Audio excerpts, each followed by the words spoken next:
Picture this, a fearless explorer, not only scaling the roof of the world, but then gliding down its icy slopes on skis, all without relying on extra oxygen.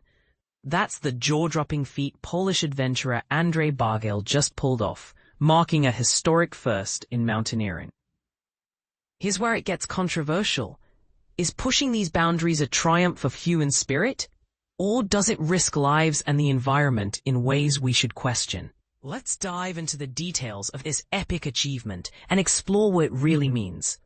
Bargiel reached the peak on Monday and then embarked on his daring ski run down the snowy flanks, as captured in videos he shared on Instagram. In one clip, he excitedly declared, "I am on top of the highest mountain in the world, and I'm going to descend it on skis." Another post showed the thrilling descent itself, with Bargiel thanking supporters and his team for their unwavering support throughout the project. To put this in perspective for beginners, Mount Everest has hosted a few ski descents over the years, but none like this. For instance, back in 2000, Slovenian climber Davorin Karnikar became the first to ski the full route from summit to base camp, but he used bottled oxygen to help with the thin air.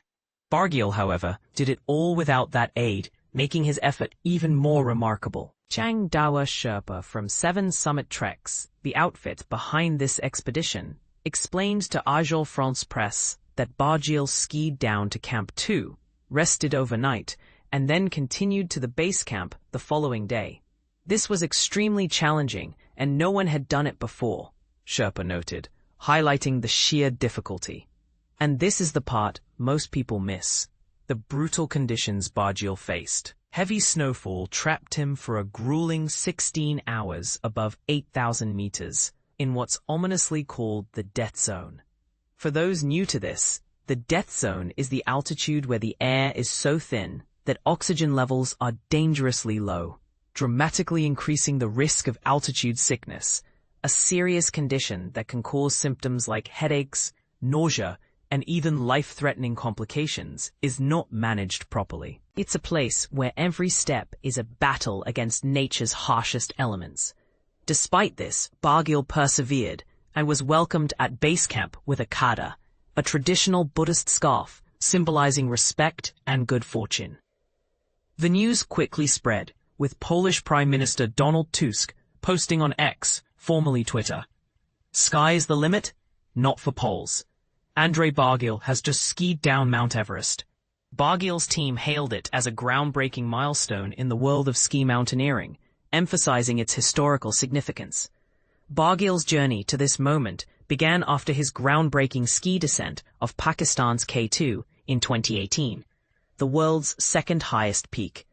He dedicated that feat to Poland's centennial of independence, as reported by BBC News. But Everest proved stubborn.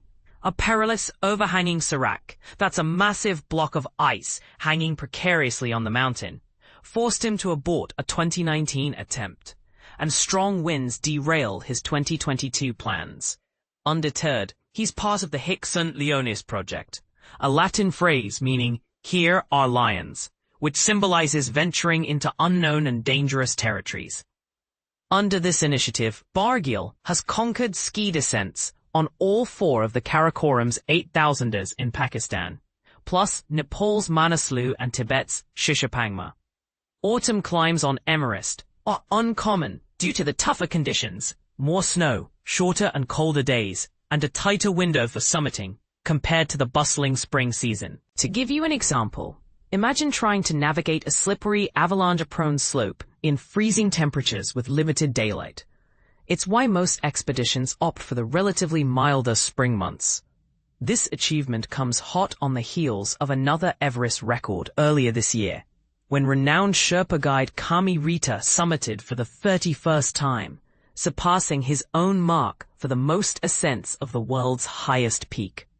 Now, let's talk about the elephant in the room, the controversy surrounding such extreme feats. On one hand, Bargiel's accomplishment showcases incredible human endurance and innovation, inspiring us to dream big. But on the other, critics argue that these high-risk adventures contribute to overcrowding and environmental strain on Everest, where climate change is already melting ice and exposing climbers' remains. Is it worth endangering lives for personal glory, or does it highlight the need for stricter regulations on the mountain? And what about the ethics of using Everest as a playground for elite adventurers when local communities and Sherpas bear the brunt of the risks? What do you think? Does Bargiel's ski descent represent the pinnacle of adventure, or is it a reckless gamble that prioritizes thrill over safety and sustainability? Do you agree that pushing these boundaries advances our understanding of human limits, or should we focus more on preserving sacred sites like Everest? Share your opinions in the comments. I'd love to hear your take.